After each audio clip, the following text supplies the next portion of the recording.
नमस्कार बच्चों। आप सभी का फिर से एक बार स्वागत है इसमें। आपको पता है कि हम अल्कोहल, फिनॉल और ईथर कर रहे थे और ये हमारा उस क्रम में थर्ड वीडियो है।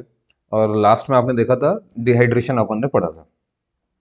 डिहाइड्रेशन के दो तरीके थे, मैंने आपको बताया था, क्योंकि डिहाइड्रेशन में H2O जो है वो रिलीज हो रहा है, एलिमिनेशन हो रहा है। तो एलिमिनेशन दो तरीके से होता है, एक E1 मैकेनिज्म भी है और एक E2 मैकेनिज्म है, क्योंकि एलिमिनेशन के दो ही तरीके होते हैं।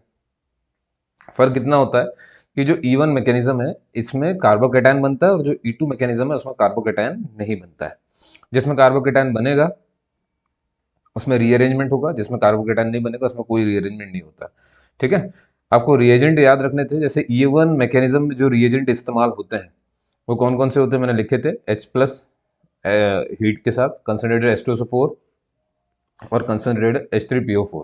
ठीक है, अगर ये रहेंगे तो हम क्या मानते हैं, रेड पेन दिखेगा ना, ठीक। तो कंसनट्रेटेड H3PO4 ये सब अगर रहेगा तो E1 मैकेनिज्म है ना। अब बात करते हैं, तो हमने इस पर क्वेश्चन किए थे, देखे थे, मेजर माइनर भी बनाए थे और हमने ये पढ़ा था अंत में कि जो मेजर एल्कीन होगी वही सबसे ज़्यादा स्टेबल होगी। अब बात करते हैं, मान लीजिए E1 ना हो, E2 हो जाए, E2 मैकेनिज्म अगर फॉलो हो जाए तो क्या होता है। तो E2 भी तो डिहाइड्रेशन ही है, तो वाटर ही इसमें, यानी आप इसमें भी देखोगे आप OH निकाल रहे होगे, बाद में H निकाल रहे होगे, तो आप तो टोटल क्या निकाल रहे हो इसमें से, H2O ही तो निकाल रहे हो इसमें से। ठीक है, बस इसमें कार्बोकेटायन फॉर्म नहीं होता, ये ध्यान रखना। रिएजेंट अगेन याद रखने में जरूरी है, जो कि जैसे कि ये है POCl3, हीट, सब में हीट है, हीट तो आप दे ही रहे हो, देखो हीट एक तरफ तो आप दे ही रहे हो। एक है P2O5, एक है Al2O3 और एक है POCl3। ठीक है, इनमें से कोई भी रिएजेंट अगर लिखा हुआ है उसमें तो आप समझ जाइए कि E2 मैकेनिज्म वहां पर होना है। कोई भी कार्बोकेटायन यहाँ पे फॉर्मेशन नहीं होती है ना। यहाँ पर बस वही जो मोर स्टेबल एल्कीन होगी वही हमारी मेजर होगी, ये हमें पता है। ठीक है, चलो रिएक्शन कैसे होता है बहुत ध्यान सुनना है। यहाँ पे अल्फा बीटा आपको कुछ कुछ नजर आ रहा होगा, है ना। देखो, आपको मालूम है ये लिखा हुआ है CH3CH, ये देखो CH3CH CH2OH, और ये एक क्वेश्चन है, समझ लो, तो ये एक अल्कोहल है, ये तो आपको पता है। यहाँ पर देखिए ध्यान से, जिससे OH, जिस कार्बन से OH डायरेक्ट लगता है, OH जिस कार्बन से डायरेक्ट लगता है उसे अपन अल्फा कार्बन कहते हैं। ठीक है, और इस अल्फा कार्बन के पड़ोसी कार्बन को अपन बीटा कार्बन कहते हैं, ये याद रखना है। ठीक है, फिर से बोल देता हूँ, OH जिस कार्बन से डायरेक्टली लगा है उसे अपन अल्फा कार्बन कहते हैं, और अल्फा कार्बन से जो जस्ट उसका पड़ोसी उसे अपन बीटा कार्बन कहते हैं। करना कुछ नहीं होता है, इसमें बहुत सिंपल है। अल्फा कार्बन से आपको OH को निकाल देना है और बीटा कार्बन से आपको हाइड्रोजन को निकाल देना है। समझ गया, अल्फा से, ये देखो मैंने लिखा है यहाँ पे, अल्फा कार्बन से आपको OH निकाल देना है और बीटा कार्बन से आपको H निकाल देना है, तो ऐसे H2O निकल जाएगा हमारा। और जब आप यहाँ से OH और H निकाल दोगे तो आपको मालूम है दो इलेक्ट्रॉन खाली हो जाएंगे जो आपस में बॉन्ड बना लेंगे, तो यहाँ पर आप देखोगे डबल बॉन्ड बन जाएगा। तो देखो जरा, यहाँ से इस कार्बन से आपने OH निकाला, इस कार्बन से आपने H निकाला, दो इलेक्ट्रॉन फ्री हो गए, डबल बॉन्ड बनेगा, ये देखो यहाँ बन गया, क्या बन गया, अल्कीन। क्या बन गया, एल्कीन बन गया। ठीक है, अच्छा मैं एक सवाल अगर आपसे पूछूं कि अभी मैंने इस मेथड में अल्कोहल से एल्कीन बनाया है, क्या आपको याद है एल्कीन से अल्कोहल कब बना था, है ना। ये कहाँ आता है एल्कीन से alcohol banana, method of preparation में। आपने सबसे पहली मेथड ऑफ प्रिपरेशन पढ़ी थी, उसका नाम तुम भी जरूर बताना कमेंट बॉक्स में कि कौन सा वाला है वो। ठीक है, देखूंगा आप कितना पढ़ रहे हो। अब देखो, एक और सवाल हमने लिया और यहाँ पर हमने POCl3 और हीट कर दिया, तो हमें मालूम है POCl3 हो, P2O5 हो या Al2O3 हो, हीट के साथ हो, तो ये हम समझ जाएंगे E2 मैकेनिज्म है, जिसमें हमें कोई कार्बोकेटायन नहीं बनाना है, H2 निकाल देना है, अल्फा कार्बन ढूंढना होता है, बीटा कार्बन ढूंढना होता है, इतना काम होता है हमारा। तो जैसे हमने देखा, ये कोई सवाल था, इसमें OH लगा था इस कार्बन पे, तो ये कार्बन अल्फा हो गया। अब इस कार्बन के जो भी पड़ोसी कार्बन होंगे, वो सारे बीटा कहलाएंगे। तो आप देखोगे यहाँ पर इस तरफ भी बीटा आ रहा है, इस तरफ भी बीटा आ रहा है, तो मैंने इसलिए एक को बीटा लेफ्ट लिख लिया, एक को बीटा राइट लिख दिया। सर हाइड्रोजन किस में से हटाएंगे, OH तो इसी में से हटाएंगे, तो हटाना किसी एक से ही है। तो जब भी ऐसा होता है ना, दोनों से हमें हटाना होता है। अब आप समझ जाओ कि जब भी दोनों से हटाओगे तो एक मेजर प्रोडक्ट बनेगा, एक माइनर बनेगा। चेक करते कैसे क्या होता है। तो आपने मान लीजिए एक बार को लेफ्ट वाला कार्बन चुना, इससे हाइड्रोजन को हटा दिया, तो मालूम है ना यहाँ पर डबल बॉन्ड आ जाएगा, तो देखो ये डबल बॉन्ड आ गया, यहाँ पर दिख रहा है। ठीक है, अब आपको ये मैंने एक चीज बताई थी कि जब भी ऐसे अल्कीन बन जाए तो आपको मालूम है ना, इस कंपाउंड से, बीच वाले से जितने कार्बन जुड़े हैं, अगेन ये सारे अल्फा हो गए। ये मैं बात बताऊंगा, थोड़ा सा रुक जाइए पहले। फिर मान लीजिए अभी आपने लेफ्ट वाले से निकाला, अब आप एक काम करो राइट वाले से निकाल लो, तो आपको मालूम है यहाँ कोने में डबल बॉन्ड आ जाएगा। अब मेजर कौन सा है, मेजर होने के लिए आपको क्या करना है, वो अल्कीन को ऐसे गोला लगा लो जहां पर भी डबल बॉन्ड आ रहा है। ठीक है, अब देखो कि इस कंपाउंड से डायरेक्ट कितने कार्बन लग रहे हैं। तो इन दोनों फिगर में आप देखोगे ऊपर वाले में तो इस अल्कीन से एक ये भी कार्बन लग रहा है, एक ये भी कार्बन लग रहा है और ये भी एक कार्बन लग रहा है, तो इन सबको अल्फा कार्बन कहेंगे। अब ये अलग कॉन्सेप्ट है ना, वहां मत जाना, अब अल्फा उधर का छोड़ दो। अब हम पता कर रहे हैं मेजर और माइनर पता करने का तरीका। तो यहाँ पर हम क्या देख रहे हैं, एल्कीन से जो जो कार्बन लगे वो सारे अल्फा हो गए, तो इनसे जुड़े हुए सारे हाइड्रोजन क्या हो जाएंगे, अल्फा हाइड्रोजन। तो हम देखते हैं कि 3 अल्फा कार्बन है, 3 में 3 3 हाइड्रोजन है, मतलब टोटल 9 अल्फा हाइड्रोजन यहाँ से हमें मिल गए। अब मैं जब यहाँ चेक करने जाता हूँ तो इस कंपाउंड में सिर्फ एक ही कार्बन जुड़ा है, वो ये वाला है, ये एक ही है बस, है ना। तो फिर अब जब एक ही है तो इससे जुड़ा हुआ हाइड्रोजन मुझे गिनना है, तो एक ही हाइड्रोजन है तो एक ही अल्फा हाइड्रोजन है। अब आप मुझे बताओ अल्फा हाइड्रोजन ज्यादा कहाँ है, ऊपर के नीचे, ऊपर है, तो बस ये मेजर अल्कीन हो गया, ये माइनर हो गया। मेजर वाली स्टेबल होती है, आपको पता है। अब आती है हमारी अगली प्रोसेस, इसका नाम है डार्जन्स रिएक्शन, है ना। इसके लिए मैं यहाँ पर येलो पेन ले लेता हूँ थोड़ा सा। देखो डार्जन्स रिएक्शन आ गई। डार्जन्स रिएक्शन में जो सबसे पहले तो आपको कुछ चीजें याद रखनी है कि ये ना SN1 ना SN2 ये फॉलो करता है SNI। क्या फॉलो करता है, SNI, है ना। तो करना कुछ नहीं है, हमें हमें सिर्फ इतना करना है कि जहां पर भी अल्कोहल यानी OH लगा है ना, देखो डार्जन्स में सिर्फ इतना ही करते हैं, OH को हटाते हैं, Cl को लगा देते हैं। याद तो आपको इतना ही रखना है ना। OH हटेगा, उसकी जगह क्या आ जाएगा, Cl, खत्म। दूसरी सबसे इंपॉर्टेंट बात ये है, देखो ध्यान सुनो, ये SNI है, इसलिए जरूरी है ये बात समझना आपको कि इंटरमोलिकुलर सब्स्टिट्यूशन, न्यूक्लियोफिलिक सब्स्टिट्यूशन है। इसमें क्या होता है, मैं शॉर्ट में आपको बता देता हूँ। इसमें क्या होता है ना, जैसे ये आप देख रहे हो, ये स्ट्रक्चर देख रहे हो आप ऐसा, है ना। आपने आइसोमेरिज्म तो पढ़ा है कि वहां पर कई चीजें जो होती हैं रिटेंशन में होती हैं, कई चीजें इन्वर्ट हो जाती हैं। रिटेंशन मतलब जैसा ओरिएंटेशन है वैसे ही रहेगा, मतलब अगर ये R है तो ये भी R रहेगा, ये S है तो ये भी S रहेगा। तो जब सेम सेम ओरिएंटेशन होता है तो अपन इसे क्या बोलते हैं, रिटेंशन हो गया। लेकिन ओरिएंटेशन अलग हो जाए, अपोजिट हो जाए, है ना। जैसे मान लो अभी OH अपन ने यहाँ से हटाया तो Cl भी अपन ने इसी एंड में जोड़ा, लेकिन मान लो OH मैं यहाँ से हटाऊं लेकिन Cl इस तरफ जोड़ दूं, है ना, मतलब Cl आपको जुड़ा हुआ इस तरफ नजर आए जब, है ना, ये देखो उल्टा हो जाए तो समझ जाओ इन्वर्ट हो गया, तब SNI नहीं लगता, तब SN2 लग जाता है। तो याद रखना SN2 में इन्वर्ट हो जाता है, SNI में रिटेंशन रहता है। यही बस समझ जाता, करना कुछ भी नहीं है, बाकी वही का वही। हाँ, रीजेंट याद रख लीजिए, SOCl2 है, इसी में से Cl आकर के यहाँ पे लग जाता है। SOCl2 को अपन कहते हैं थायोनिल क्लोराइड, क्या बोलते हैं इसे, थायोनिल क्लोराइड। ये डार्जन्स रिएक्शन में रिएजेंट होता है, ठीक है बस। और देखिए यहाँ पर क्या है, सबसे इंपॉर्टेंट बात जो होती है डार्जन की वो ये होती है, एक Cl तो इसमें लग गया, बहुत अच्छी बात है। अब आप एक बात बताओ, यहाँ से OH आ रहा है, देखो एक Cl यहाँ से चला गया, यहाँ जाकर के लग गया वो, तो अब यहाँ पे सिर्फ क्या बचा, SO और एक Cl बचा होगा, एक S एक O और एक Cl बचा होगा। देखो यहाँ से ये O आएगा, SO2 बना लेगा, तो ये देखो SO2 बन गया, और SO2 आपको मालूम है सल्फर डाइऑक्साइड एक गैस है तो वो उड़ जाएगी। अब ये एक H बचा है, ये Cl बचा है, HCl, ये भी एक गैस यहाँ पर से निकल जाएगी। तो मुझे बात हो, जब ये दो गैस निकल जाएगी तो क्या नीचे बहुत चीज, मतलब कम बच रहा है चीजें, और जितनी चीजें अपने आप जो बाय प्रोडक्ट है अगर वो हट जाए तो इसे कहते हैं कि रिएक्शन बहुत फॉरवर्डिंग है ना, मतलब ज्यादा कचड़ा नहीं बच रहा, तो फॉरवर्डिंग रिएक्शन है। ये अच्छी चीज होती है जब कोई चीज अपने आप वहां से गायब होती जा रही है, हमें फिल्टर नहीं करना पड़ेगा, तो इसे फॉरवर्डिंग रिएक्शन कहते हैं। तो देखो ये इसका रीजन भी होता है कि गैस बन के उड़ जाते हैं डायजेंस रिएक्शन में, इसलिए काफी फॉरवर्डिंग मानी जाती है। ठीक है, ओरिएंटेशन आपको याद रखना, अगर आर है, रिएक्टेंट अगर आर है तो प्रोडक्ट जो बनेगा वो भी आर होगा, और अगर रिएक्टेंट एस है तो ये भी ओरिएंटेशन इसका भी एस रहेगा, यानी इसमें रिटेंशन होती है। किसमें क्यों होती है रिटेंशन, क्योंकि ये कौन सा फॉलो करता है, SNI फॉलो करता है। अब देखो एक और क्वेश्चन देखो, अब मेरी बात ध्यान सुनो। अभी आपने क्या लिखा था, सिर्फ और सिर्फ SOCl2 लिया था। मान लो अब अगर आप इसे SOCl2 के अलावा एक और चीज डाल दो इसमें, पिरिडीन। क्या डाल दो इसमें, पिरिडीन। ध्यान सुनना, अभी भी थायो क्लोराइड है, थायोनिल क्लोराइड है, लेकिन आपने थायोनिल क्लोराइड के साथ अगर पिरिडीन डाल दिया ना, तब ये SN2 रिएक्शन फॉलो हो जाती है, तब ये SN2 को फॉलो करता है, और SN2 में आपको मालूम है कि इन्वर्जन हो जाता है। तो देखो अभी भी वही पूरा क्वेश्चन है, इधर OH लगा है, लेकिन अब ये पलट जाएगा, देखो जरा ध्यान से, ये पूरा पलट जाएगा ना, पूरा स्ट्रक्चर पलट जाएगा।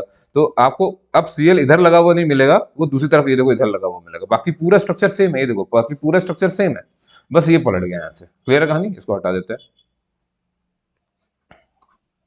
तो ये आपको ध्यान रखना है, समझ गया ना। तो देखो फिर से रिपीट करता हूँ, डार्जन्स रिएक्शन में सिर्फ SOCl2 है तो रिटेंशन, लेकिन SOCl2 के साथ अगर पिरिडीन है तो इन्वर्जन, बस इतना। बाकी करना क्या, OH को हटाना है, Cl को लगा देना है, ठीक है ना। और गैस तो आपको मालूम है, SO2 और Cl2 HCl निकलेंगे, निकलेंगी दो गैस, इसमें नहीं लिखी मैंने, निकलेंगे इसमें भी, है ना। SO2 भी निकलेगी और HCl भी निकलेगी, और ये गैस बन करके निकल जाएगी, ठीक। अच्छा, अगली रिएक्शन है रेड फॉस्फोरस और X2। X2 मतलब आप जानते हैं हेलोजन, को तो कोई भी हेलोजन 2 बार हो सकता है। जैसे यहाँ देखो रेड फॉस्फोरस लिया, क्लोरीन को 2 बार ले लिया, रेड फॉस्फोरस लिया, फॉस्फोरस लिया, Br2 ले लिया 2 बार, रेड फॉस्फोरस लिया, I2 ले लिया 2 बार।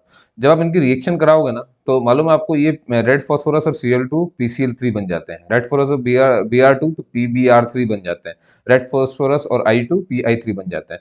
इसका क्या मतलब है? इसका मतलब जानते हो क्या? ये रिएजेंट है रेड फॉस्फोरस और X2। तो देखो क्या यहाँ पे PCl3 बन रहा है? भाई ये क्या लिखा हुआ है? रेड फॉस्फोरस प्लस X2 की जगह X की जगह कुछ भी है। यहाँ पर देखो जरा क्या यहाँ पे PCl3 PaBr3 PI3 बन रहा है, क्या मैं इसे PX3 लिख सकता हूँ? तो कहने का मतलब समझते हो, या तो हमारे एरो के ऊपर रिएजेंट के रूप में red phosphorus plus halogen twice जो भी होगा लिखा होगा, या तो ऐसा लिखा होगा, नहीं तो कभी कभी आपको देखने को मिलेगा रेड फॉस्फोरस Cl2 ना लिख करके PCl3 लिख देंगे। तो दोनों में बात है कि ये समझाने के लिए इतना लिखा हुआ है, ठीक है। SN2 रिएक्शन फॉलो करता है तो आप समझ गए होंगे इन्वर्जन होने वाला है ना। जहां इन्वर्जन की जरूरत होगी, जहां पर ऐसे स्ट्रक्चर बना देंगे ये, तो हमें उल्टा जोड़ देना है उसको, ठीक है। करना क्या है? कुछ नहीं, वही Cl लगा देना है इसमें भी, है ना, Cl ही निकाल देना है। और सबसे इंपॉर्टेंट बात है यहाँ पे H3PO3 भी बनता है।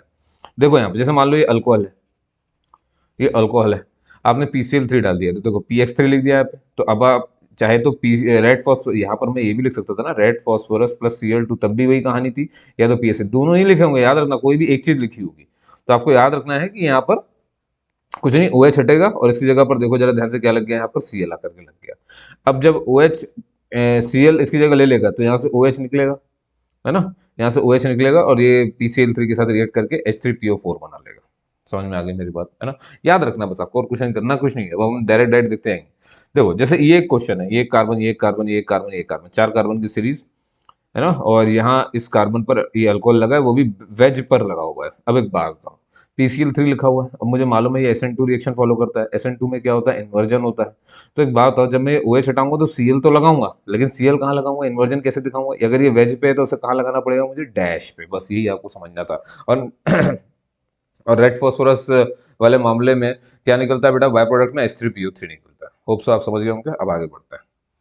अब देखो, अब आता है रिएक्शन विद PCl5। अभी मैंने आपको जो कराया वो रेड फॉस्फोरस प्लस X2 था, या फिर PX3 था। ये है ये है PX5 कह लो इसे, या PCl5, ज्यादातर PCl5 होता है। ये भी SN2 फॉलो करता है। SN2 फॉलो करता है का मतलब क्या होगा? इन्वर्जन होगा इसमें भी, ठीक है। अब ध्यान सुनिए, PCl5 है तो पहले आपने इसको देखो, अल्कोहल से रिएक्शन करानी होती है ना, अल्कोहल से तो करा रहे हो। तो मान लो आपने अल्कोहल लिखा ROH, फिर आपने अपना PCl5 लिखा, तो देखो देखो जैसे ये लिखा हुआ ना ROH लिखा हुआ है, ये अल्कोहल हो गया। अब आपका ये PCl5 लिखा है, देखो 1 2, ये 1 Cl, 2 Cl, 3 Cl, 4 Cl और ये 5 Cl दिख रहा है आपको। ये याद रखना, डबल बॉन्ड नहीं है कि तुम डबल बॉन्ड समझ लो उसको, मैंने उसी के ऊपर बनाया, ठीक है। ये रहा। करना कुछ नहीं, बस ये केक कटना होता है। देखो ध्यान से, यहाँ से RCl निकल जाएगा, ठीक है, ऐसे लिखना उसको, RCl काट दिया, यहाँ से बेटा HCl काट देना, दिख रहा है। अब जो बच्चा उसको जरा पढ़ो तो POCl3। तो देखो जरा क्या क्या निकला यहाँ से, RCl, HCl और जो बचा POCl3। बस यही तो करना था। वही PCl5 में केक कटिंग होती है, अल्कोहल पे लिखो और इसे काट दो। समझ गया ना, ये बहुत आसान सा काम है। अब यहाँ कुछ नहीं, अब इसमें कोई एग्जाम्पल भी देखने की जरूरत नहीं है आपको। कुछ क्या, मैं लिखूंगा यहाँ आर के कोई अल्काइल ग्रुप लगा दूंगा, इतना ही काम करूंगा, उसको हटाऊंगा और तुम देखोगे यही बनेगा। मान लो बेटा यहाँ पर मैं CH3 मिथेनॉल ही ले लेता हूँ, जैसे इसके अगर CH3 है तो मुझे बताओ जरा क्या बनेगा यहाँ पर? यहाँ पर बन जाएगा मिथाइल क्लोराइड CH3Cl के, बाकी सब कुछ वैसे का वैसा, बिल्कुल वैसा है। समझे? आप कार्बन की चेन और बढ़ा दोगे, हो गया काम खत्म। बेंजीन लगा दोगे, बेंजीन यहाँ पे लग जाएगा। समझ गया ना मेरी बात? बस इतना याद रखना है, ठीक है। अब आ जाते हैं, अब देखो कुछ चीजें हमारे पास है टेम्परेचर डिपेंडेंट रिएक्शन। अब टेम्परेचर डिपेंडेंट रिएक्शन का मतलब ये, जैसे मान लो आपने इधर पे लिया अल्कोहल, है ना, बहुत सुनना है एक बार तो, पहले तो इसको आपको समझना है। देखो अल्कोहल लिया, टेम्परेचर डिपेंडेंट है, इसका मतलब है कि हम टेम्परेचर अलग अलग करेंगे। लेकिन हमने रिएजेंट कौन सा लिया? रिएजेंट हमने लिया कंसंट्रेटेड H2O4, है ना, H2SO4, concentrated H2SO4, concentrated H2SO4। Reagent सबने सेम है, बस यहाँ नीचे जरा टेम्परेचर देखो, यहाँ पर 170 से ज्यादा का टेम्परेचर है, यानी मैक्सिमम टेम्परेचर रखा हमने। फिर हमने 140 रखा, यानी मीडियम हो गया, और फिर हमने 110 रखा, यानी कि मिनिमम हो गया, ठीक है। याद रखना, अल्कोहल वही है, रिएजेंट वही है, बस टेम्परेचर अलग अलग है, टेम्परेचर अलग। अब देखो प्रोडक्ट अलग बन जाएगा। जब आप इसे 170 पर रखोगे ना, तब आपको एल्कीन मिलेगा। क्यों? क्योंकि यहाँ से पानी निकल जाएगा, यहाँ से देखो वाटर निकल जाएगा ना, H2 विल भी, बहुत ज्यादा टेम्परेचर है तो पानी निकल जाएगा। तो जब पानी ही यहाँ से निकल जाएगा तो जरा ध्यान सुनो, ये आपस में यहाँ से ये OH यहाँ से निकला, आपको मालूम है ना, तो OH जिससे जुड़ा हुआ है ये कौन सा कार्बन बन जाएगा अपना, ये बन जाएगा अल्फा कार्बन, इसका पड़ोसी ये बीटा कार्बन। तो बीटा कार्बन से अपन एक हाइड्रोजन निकाल लेंगे, अल्फा से अपन OH निकाल लेंगे, तो बस हो गया, एक एक इलेक्ट्रॉन खाली हो जाएंगे, आपस में बॉन्ड बना लेंगे, तो तुम देखोगे एल्कीन बन जाएगा ये वाला। बात समझ में आ गई मैंने क्या बोला आपसे, है ना, ये याद रखना है। ठीक, तो एक तरीका तो हमारे पास यही है ना, इसको सही कर लेते हैं आप, देखो समझ गए। तो याद रख लो, अगर 170 डिग्री है मैक्सिमम टेम्परेचर है तो एल्कीन बनेगा, पानी निकल जाएगा। लेकिन मान लो अगर टेम्परेचर आपने कम कर दिया तो पानी पूरी तरीके से नहीं निकल जाएगा। देखो पहले तो O और H दोनों निकल गए थे, लेकिन अब क्या टेम्परेचर कम है ना, तो उस देखना ध्यान से O रह जाएगा। और जब ऐसा होता है तो बेटा ईथर बन जाता है ना। H किस तरह से निकल गया, कम टेम्परेचर है, H निकल पाया तो O रह गया, क्योंकि टेम्परेचर कम है, टेम्परेचर ज्यादा होगा तो वाटर निकल जाएगा, तो देखो O रह गया, तो ये ईथर बन गया। क्यों, क्योंकि जब टेम्परेचर कम होता है ना तो अल्कोहल के 2 मोल इस्तेमाल होते हैं। मैं बताऊंगा मैकेनिज्म, चिंता नहीं करो, ये कैसे बनता है, ईथर कैसे बनता है ये जानना है हमें। देखो एल्कीन समझने की जरूरत नहीं है आपको, क्यों, क्योंकि ये तो आप समझ गए हो ना, ये समझ तो गए हो, ये अल्फा होगा ये बीटा होगा, अभी तो बताया मैंने, इसका मैकेनिज्म तो ऐसे ही बनेगा, यहाँ से OH और यहाँ से H, क्योंकि टेम्परेचर बहुत ज्यादा है तो निकल कर चला जाएगा। लेकिन टेम्परेचर कम रहता है ना, तब इस अल्कोहल के 2 मोल इस्तेमाल होते हैं। दो मोल मतलब एक बार और इस्तेमाल होता है, बीच में बताऊंगा कहाँ पर इस्तेमाल होगा, बस याद रखना अभी। पहले तो याद रख लो कि अल्कोहल को अगर कंसंट्रेटेड H2SO4 से मैक्सिमम टेम्परेचर पे हीट किया तो सीधे एल्कीन वाटर निकल जाएगा। कंसंट्रेटेड H2SO4 के साथ 140 पे हीट किया तो ईथर बन जाएगा। और अगर और कम टेम्परेचर कर दिया 110, तो तुम देखोगे यहाँ पर, ये देखो जरा CH3CH2 जो इतना लिखा था CH3CH2 यानी अल्काइल ग्रुप वैसे का वैसा, यहाँ देखो जरा H2SO4 का HSO4 आ जाता है। सर H एक और कहाँ चला गया, मैं बताऊंगा अभी, आपको चिंता नहीं करो। जो बना उसका नाम है बेटा अल्काइल हाइड्रोजन सल्फेट। क्या बना ये, अल्काइल हाइड्रोजन सल्फेट। अब आपको यही जानना है ईथर की मैकेनिज्म और अल्काइल हाइड्रोजन सल्फेट की मैकेनिज्म। ठीक है, तैयार है, चलो देखते हैं। देखो ईथर बनने का मैकेनिज्म यहाँ पे दिखा हुआ है, ठीक है। तो आपका ये अल्कोहल है, मान लेते हैं CH3CH2OH। अब एक बात आप बताना, क्या आपने कंसंट्रेटेड H2SO4 लिया हुआ है, कंसंट्रेटेड H2SO4 मतलब ये एसिड है, और एसिड में से बेटा हमेशा क्या निकलता है, H प्लस आयन निकलता है। देखो ये H प्लस आयन, तो पहले इसमें से आएगा H प्लस आयन। अब देखना ध्यान से, ये H प्लस है तो इसे ऑक्सीजन पर क्या लोन पेयर नजर आ रहे हैं, तो ये जाकर के इस पर अटैक कर देगा। अब याद करो मैंने आपको बहुत अच्छे से पढ़ाया हुआ है इसको, कि ये जैसे ही H O पर जाके जुड़ेगा, देखो एक H उसके पास पहले से था, ये रहा, ये उसके पास है, एक H प्लस आ गया तो ये H और इसके ऊपर आ गया प्लस। अब आपको मालूम ना ऑक्सीजन को प्लस का साइन बिल्कुल बर्दाश्त नहीं होता है, तो वो क्या करेगा बेटा, यहाँ से अपने आप को बॉन्ड तोड़ करके H2O बन करके अलग हो जाएगा, है ना। और देखो जैसे अब ये, क्योंकि ऑक्सीजन ज्यादा इलेक्ट्रोनेगेटिव होता है तो कार्बन के इलेक्ट्रॉन खींचते हुए निकल जाएगा, तो कार्बन पर आ जाएगा। देखो जरा ध्यान से, ये पॉजिटिव चार्ज, देखो यही वो कार्बन है ना, ये CH3CH ये लिखा हुआ है, और देखो जरा ध्यान से H2O बन करके निकल गया। क्लियर हुई कहानी। अब ध्यान सुना, मैंने कहा था तुमसे कि जब टेम्परेचर 140 रहता है तो अल्कोहल 2 यूनिट में इस्तेमाल होता है। तो एक बार आपने ये इस्तेमाल कर लिया, देखो अब जैसे ये बनेगा ना, देखो दोबारा one more time alcohol reaction होगी, देखो फिर से अल्कोहल आ गया। अब अल्कोहल बेटा वही कहानी, फिर से O के पास यहाँ पर लोन पेयर है, तो देखो यहाँ पर भी कार्बोकेटाइन में प्लस का साइन है। अब इससे ये जो है ना, ये लोन पेयर अट्रैक्ट कर रहे हैं, तो ये जाके इनसे भिड़ेगा, है ना। बहुत ध्यान सुना, देखो CH3CH2 पहले भी था, अब बेटा यहाँ देखना CH3CH2 फिर से है, ये इस ऑक्सीजन पर आकर के लगेगा। ये देखो जरा, ये इस ऑक्सीजन पर आकर के लगा, मालूम है ना इस कार्बन पे पॉजिटिव चार्ज। ये देखो जरा CH3CH2, ये इसका वाला CH3CH2, ये जो बीच में O था ये, और इसके पास जो H था वो ये रहा, ठीक है। और इस पर बेटा आ गया यहाँ पे प्लस का साइन। अब आपको मालूम है ना, अब देखो यहाँ पर एक और H नहीं है जिससे ये टूट करके निकल जाए।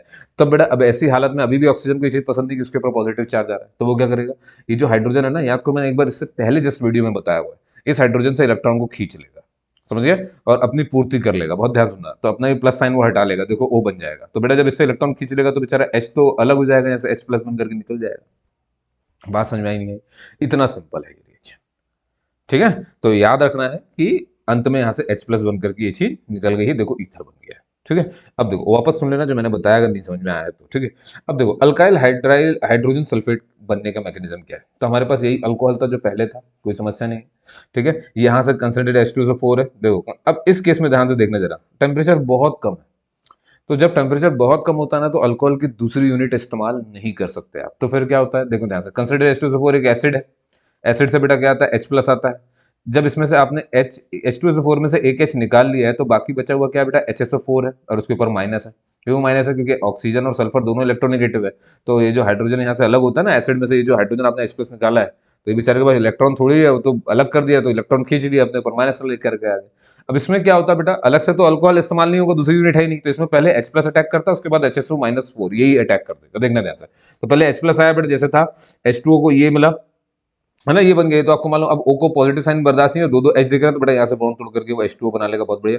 देखो इतनी स्टेप तो आपको पहले से पता है।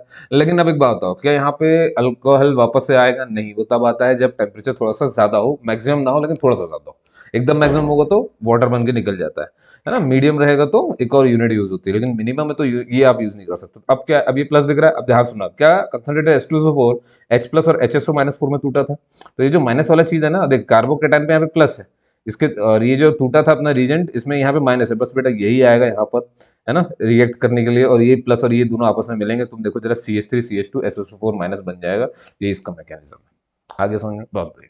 अब आता है बेटा ऑक्सीडेशन ऑफ अल्कोहल, बहुत इंपॉर्टेंट है, बहुत चीज सुनना। यहाँ पर तुम्हें माइल्ड ऑक्सीडाइजिंग एजेंट और स्ट्रॉन्ग ऑक्सीडाइजिंग एजेंट में समझाने वाला हूँ, और बड़ा प्यारा टॉपिक है, समझना अच्छे से ताकि सब समझ में आ जाए।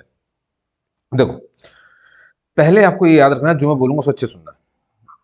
1 डिग्री अल्कोहल है ना, ये बना लिया अपन, ऐसे मान लो 1 डिग्री मतलब एक कार्बन जुड़ा हुआ है जब OH3 है, ठीक।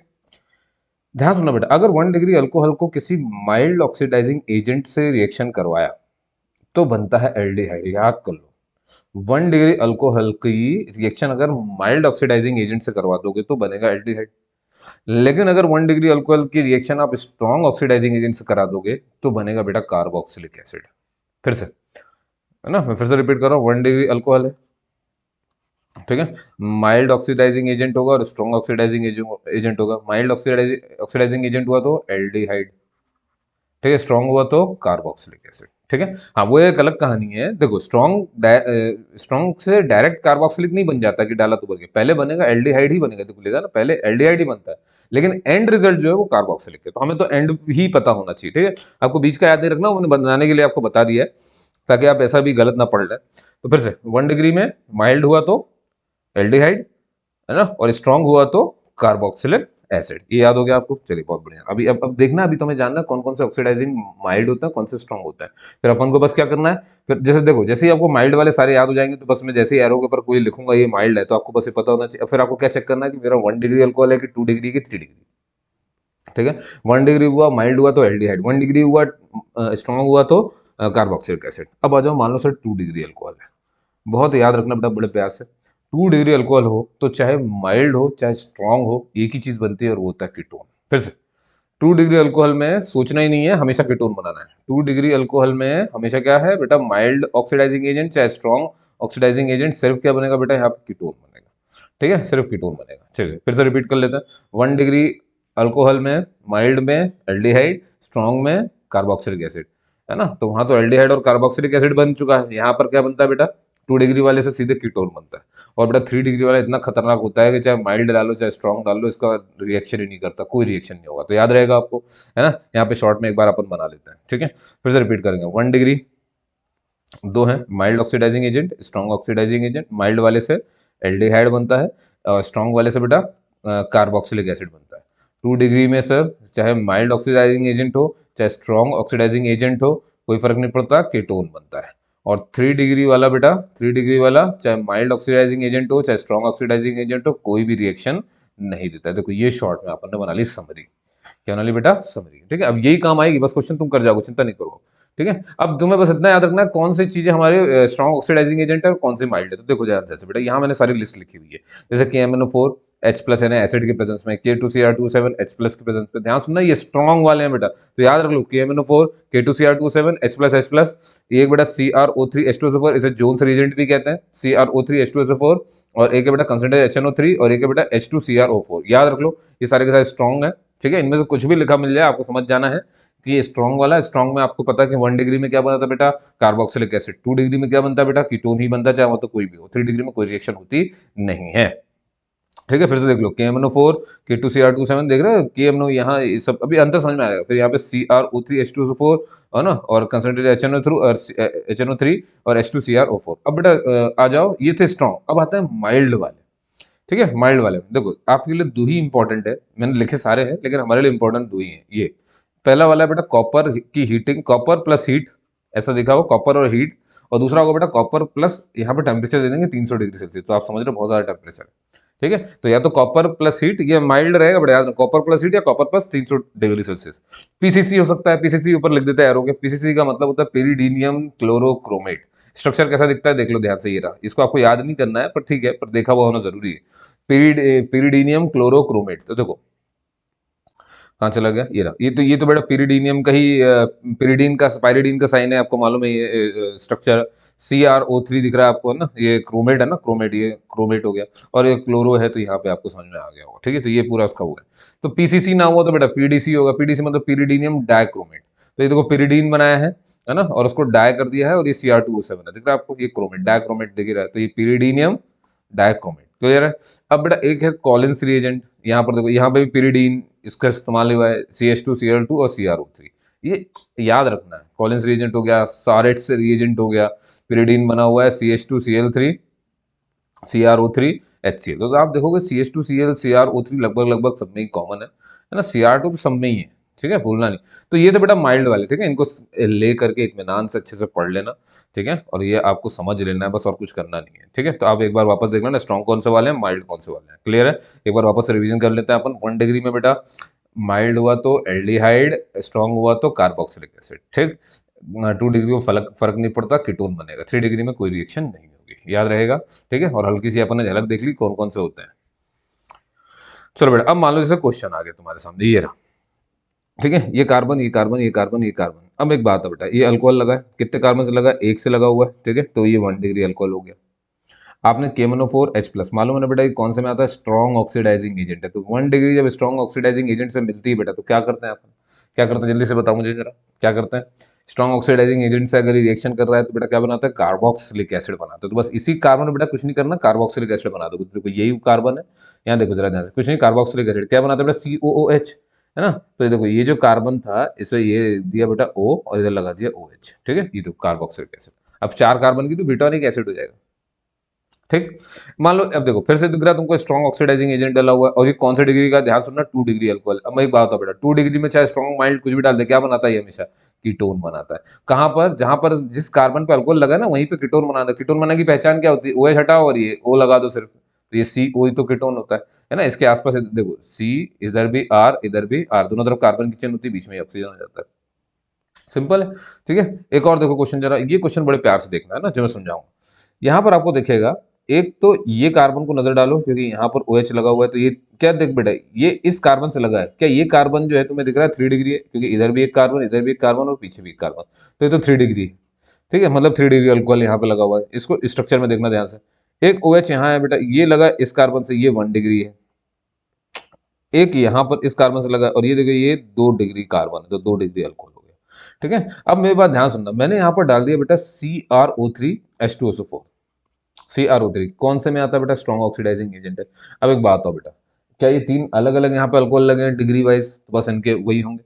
जैसे मुझे बताओ 3 डिग्री अल्कोहल, क्या बेटा कोई भी ऑक्सीडाइजिंग एजेंट हो क्या रिएक्शन देता है, नहीं देता है। तो मतलब क्या इस पोर्शन को अपन छू भी पाएंगे, तो देखिए वैसे का वैसे ही रहेगा, क्योंकि यहाँ पे कोई भी रिएक्शन नहीं होगी, कुछ भी नहीं हुआ, तो वैसे का वैसा रहेगा। लेकिन अब ध्यान सुनना जरा, 1 डिग्री में क्या होता है बेटा, जब अपन स्ट्रॉन्ग ऑक्सीडाइजिंग एजेंट यूज करते हैं, तो स्ट्रॉन्ग वाला जब यूज करते हैं तो कार्बोक्सिलिक एसिड बनता है। तो देखना ध्यान से, 1 डिग्री वाला यही है, तो यहाँ पर कार्बोक्सिलिक एसिड मतलब इस पे COOH बनेगा, तो देख COOH कार्बोक्सिलिक एसिड लग गया। आया समझ। 2 डिग्री के साथ क्या होता है बेटा, हमेशा कीटोन बनता है सर, चाहे कोई भी हो। तो देखिए यहाँ पर ये कार्बन है, यहाँ से ये OH को हटा दोगे, यहीं पर ये देखिए ये वही कार्बन है, OH हटा गया, सिर्फ O बचा हुआ, कीटोन लग गया। बात समझ में आई नहीं आई बेटे, है ना। तो एक ही क्वेश्चन में वो तीनों डिग्री भी लगा सकता है और आपको दे सकता है, तो आपको ये ध्यान रखना है। अगला देखो जरा ध्यान से, कॉपर आपको दिख रहा है, ये रहा बेटा, ये किसमें आता है, याद करो, ये माइल्ड ऑक्सीडाइजिंग एजेंट है। अब आपको पता है माइल्ड ऑक्सीडाइजिंग एजेंट हो तो 1 डिग्री का क्या होता है बेटा, एल्डिहाइड बनता है। 2 डिग्री में क्या होता है बेटा, कीटोन ही बनता है, मतलब, और 3 डिग्री में तो कुछ रिएक्शन ही नहीं होना है। तो यहाँ देखो बेटा, ये कार्बन, ये कार्बन, ये कार्बन, ये कार्बन। अब ये OH जिस कार्बन से लगा है वो 2 डिग्री अल्कोहल है।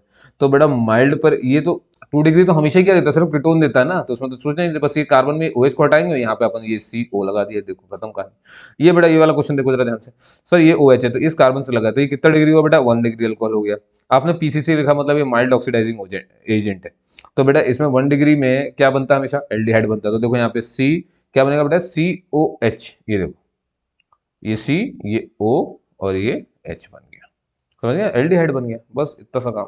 अब देखो बच्चे, एक ऑक्सीडेशन है MnO2 का ऑक्सीडेशन, ना मैंगनीज ऑक्साइड का ऑक्सीडेशन। ये मतलब जब ये लिखा होता है तो इससे भी ऑक्सीडेशन ही होता है, लेकिन कैसा ऑक्सीडेशन होता है बहुत ध्यान रखना। पहले तो आपको ये ध्यान रखना है ये एक माइल्ड ऑक्सीडाइजिंग एजेंट है, MOA है बेटा, है ना, माइल्ड ऑक्सीडाइजिंग एजेंट। माइल्ड वाला 1 डिग्री के साथ क्या करता है बेटा, एल्डिहाइड, ठीक है। 2 डिग्री के साथ तो उसको तो फर्क नहीं पड़ता, हमेशा कीटोन और 3 डिग्री के साथ कोई रिएक्शन नहीं देता है।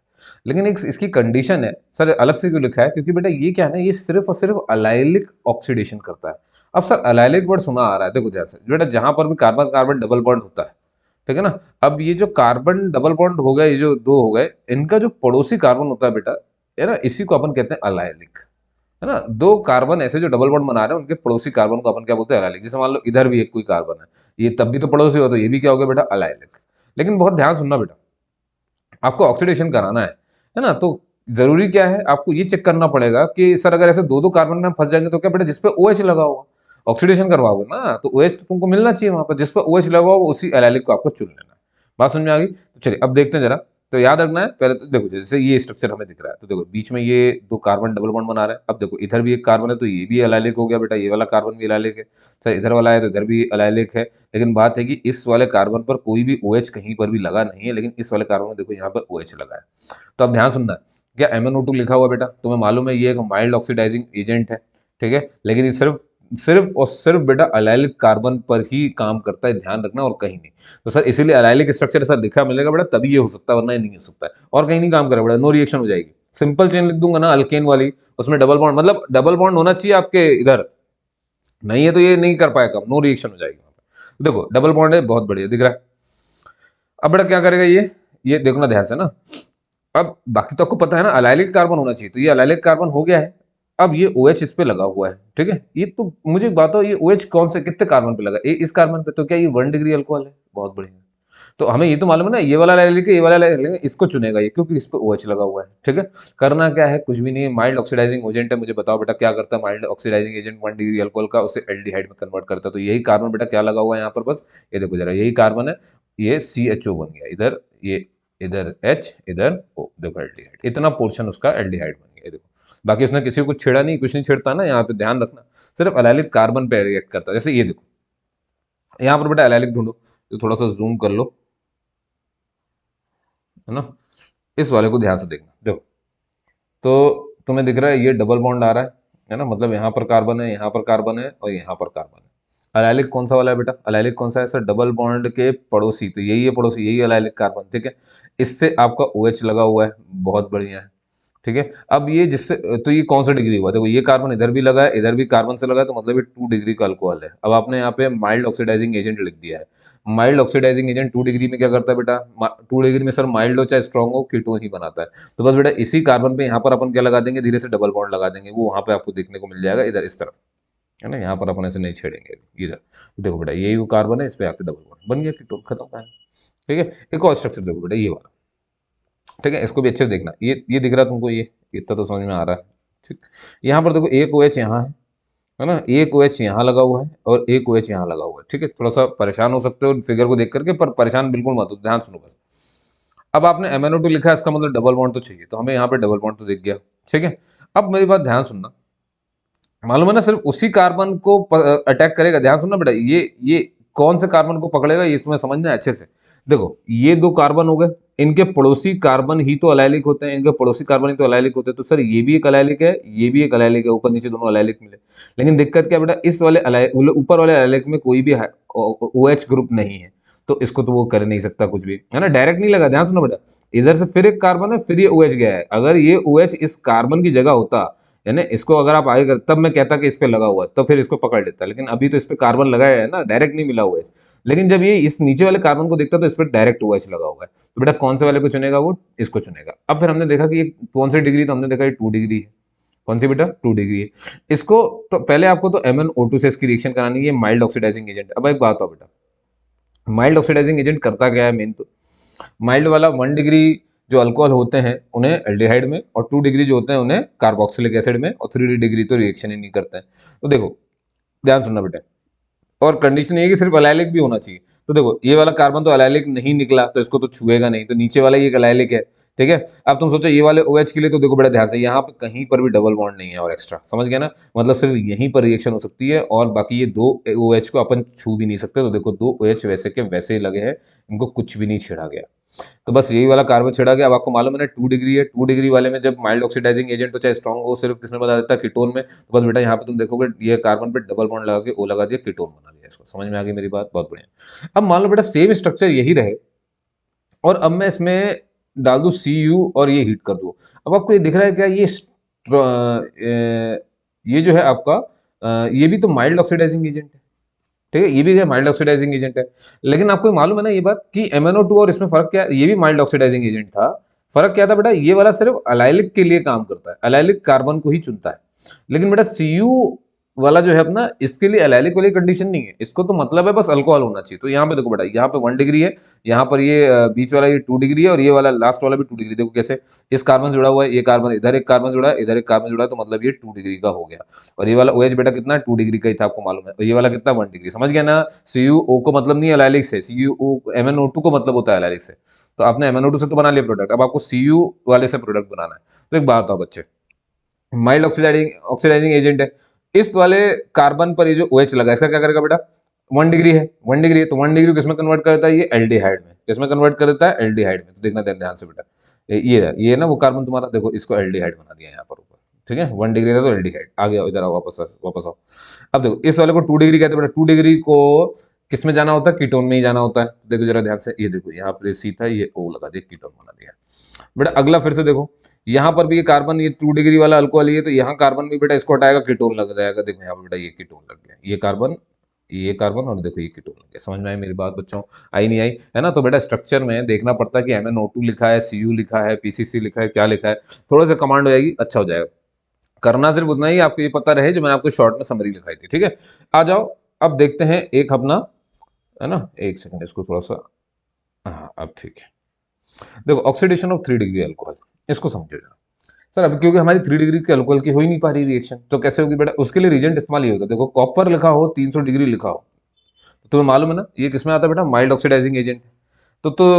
लेकिन ये तो अगर सिर्फ इतना लिखा है ना बेटा, Cu और 300 डिग्री सेल्सियस, है ना, 300 डिग्री सेल्सियस, तो समझ जाओ कि फिर तो 3 डिग्री रिएक्शन नहीं करेगा। लेकिन ध्यान सुनना बेटा, यहाँ पर मैंने एक और चीज लिखी, सिल्वर भी है। सर अगर Cu के पास बेटा Ag आ जाए थोड़ा सा, है ना, ध्यान से सुनना, तब फिर 3 डिग्री अल्कोहल का ऑक्सीडेशन हो जाता है। तो होता क्या है बेटा, इसमें डिहाइड्रेशन यानी सिर्फ वाटर निकल जाता है और कुछ नहीं होता। तो मान लो जैसे ये कार्बन है, इधर एक कार्बन है, इधर एक कार्बन है, और बेटा यहाँ पर एक कार्बन है और ये OH लगा है, तो आपको मालूम है ना ये 3 डिग्री अल्कोहल है, ये लिखा भी हुआ है। तो हुआ क्या बेटा, कुछ नहीं, ये वाले इसको OH को हटा दोगे और ये जो यहाँ पे एक कार्बन है, कोई भी एक कार्बन से एक H को हटा दोगे, वाटर निकल जाएगा आपका। तो देखो बेटा ध्यान से, इस कार्बन से जब आपने OH निकाला, एक इलेक्ट्रॉन फ्री हो गया, इस कार्बन से हाइड्रोजन निकाला, एक इलेक्ट्रॉन फ्री, तो यहाँ पे डबल बॉन्ड नहीं बन जाएगा, तो ये वही डबल बॉन्ड है ना। तो ये कार्बन कार्बन का डबल बॉन्ड हो गया इन दोनों का, और ये दो कार्बन थे बेटा तो वो ऐसे के ऐसे ही लगे हुए, ये रहे, तो एल्कीन बन गया। क्या बन गया बेटा, एल्कीन बन गया। आया समझ में? ठीक है। अब चलते हैं ऑक्सीडेशन बाय HiO4।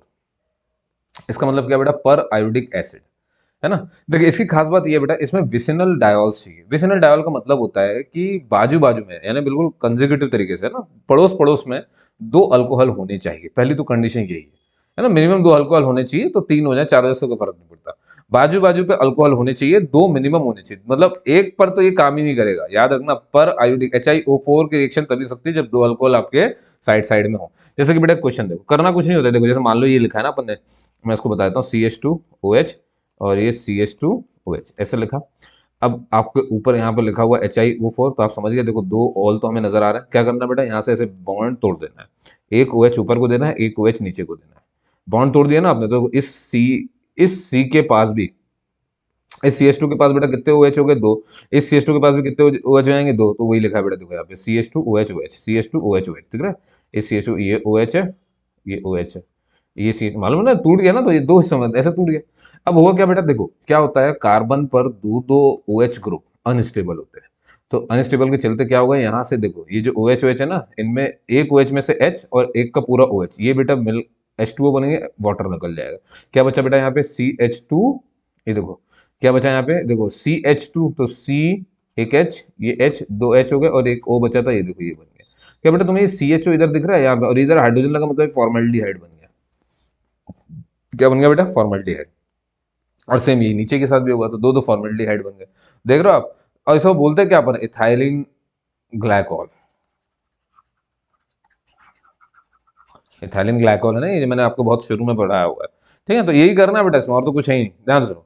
अब सर मान लो ये बेटा इसे क्या बोलते हैं, ग्लिसरॉल, तीन तीन लगे हुए हैं, है ना। अब अच्छा ये फोर लिखा हुआ है, तो क्या करना है बेटा, वही बॉन्ड तोड़ना है आपको, है ना। बॉन्ड तोड़ना है, देखो यहाँ पे से बॉन्ड तोड़ दिया, यहाँ से बॉन्ड तोड़ दिया, बॉन्ड तोड़ा है ना, तो ओ एच ऊपर नीचे, देखो जब यहाँ बता देता हूँ, सी सी सी, है ना, ये ओ एच, ओ एच, और ये ओ एच। आपने ये बॉन्ड तोड़ा तो एक ओ एच इधर, एक ओ एच इसको मिला। फिर जब आपने ये बॉन्ड तोड़ा तो एक ओ एच इधर और एक ओ एच इधर मिला, है ना। अब देखो इस वाले सी पर तो कितने ओ एच हो गए बेटा, इस वाले को देखोगे तुम तो इस वाले पे दो ओ एच हो रहे हैं, बीच वाले को देखो तो और परेशान है, इसके पास तो तीन ओ एच हो गए, है ना, एक दो और ये तीन। और फिर लास्ट वाले बेटा फिर से कितने ओ एच है, दो ओ एच है। क्लियर है कहानी। क्या होगा बेटा, यहाँ से वाटर निकल जाएगा, वही यहाँ पे मैंने बताया हुआ है, देखो जरा, यहाँ से वाटर निकल जाएगा, है ना, और इसकी बैलेंसिंग बना लो पूरी की पूरी, ये H2 ये H रहेगा और ये CH2 हो जाएगा। ठीक है ना, बैलेंसिंग तो तुम कर ही सकते हो। तो देखो ये तो H2 था, है ना, तो क्या बना बेटा CH2O, वही जैसे कहते सी, और ये दो H और ये O, तो बेटा फॉर्मेल्डिहाइड, है ना। और बीच वाले को देखो बेटा, इससे जब निकलेगा तो यहाँ एक ही H है इसके पास, तो यहाँ पर और तीन OH लग गए, तो तुमको क्या यहाँ से देखो बेटा ये H2O निकल जाएगा। अब देखो क्या दिख रहा है तुमको बेटा, CHOOH, देख रहा है, तो CHOOH